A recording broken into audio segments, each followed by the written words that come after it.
తెలంగాణ మాజీ మంత్రి కె తారక రామారావు అరెస్టు ఖాయమన్నమాట అంతకంతకు బలపడుతోంది. ఫార్ములా 1 కేసు మొత్తంగా ఆయన మెడకు చుట్టుకుంటోంది. దీని వెనుక సీఎం రేవంత్ రెడ్డి స్కెచ్ ఉంది అన్న మాట కూడా వినిపిస్తోంది. రాజకీయంగా ఇందుకు కారణాలు బలంగా కనిపిస్తున్నాయి.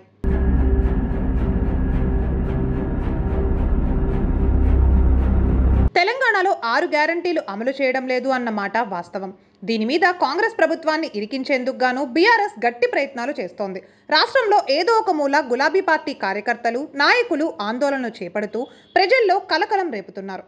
మరో ప్రతిపక్ష పార్టీ బీజేపీ ఈ అవకాశాన్ని పెద్దగా వాడుకోవడం లేదు. అడపా తడపా ప్రెస్ మీట్లు పెట్టడం తప్ప బీజేపీ నాయకులు ప్రజల్లోకి వెళ్లడానికి అంత సుముఖత చూపించడం లేదు. దీంతో గులాబీ పార్టీని రాజకీయంగా ఎదుర్కోవాలని సీఎం రేవంత్ రెడ్డి టీం నిశ్చయించుకుంది. ఇందుకు అనుగుణంగా పాత కేసులను తవ్వి తీసేందుకు గట్టి ప్రయత్నాలు చేస్తున్నారు.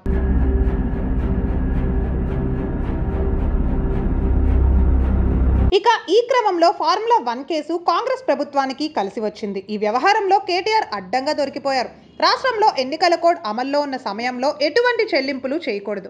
తప్పనిసరి అయితే ఎన్నికల కమిషన్ అనుమతి తీసుకొని ముందుకు అడుగు వేయాలి.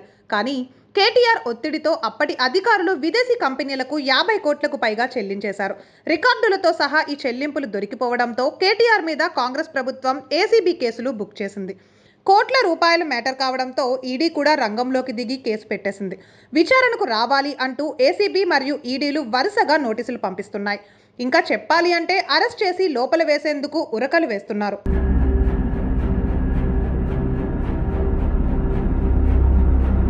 ఇక కేసుల నుండి బయటపడేందుకు మాజీ మంత్రి కేటీఆర్ తీవ్రంగా ప్రయత్నిస్తున్నారు. ఈ విచారణ ఆపాలి అంటూ హైకోర్టులో క్వాష్ పిటిషన్ వేసుకున్నారు. కానీ హైకోర్టు ఆయన అభ్యర్థనను తిరస్కరించింది. పైగా స్పష్టమైన ఆధారాలతో విదేశీ కంపెనీలకు చెల్లింపులు జరగడంతో కేటీఆర్కు దారులు మూసుకుపోతున్నాయి.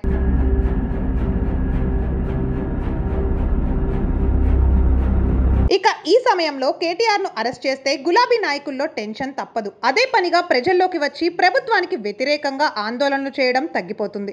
కేటీఆర్ని అరెస్టు చేసి లోపల వేసినప్పుడు ఇక తమ పరిస్థితి ఏంటి అని దిగువ శ్రేణి నాయకులు టెన్షన్ పడతారు. దీంతో ప్రభుత్వం మీద ఒత్తిడి తగ్గుతుంది. పైగా కేటీఆర్ మీద రేవంత్ రాజకీయంగా పైచేయి సాధించినట్లు కూడా అవుతుంది అన్నమాట రాజకీయ వర్గాలలో బలపడుతోంది.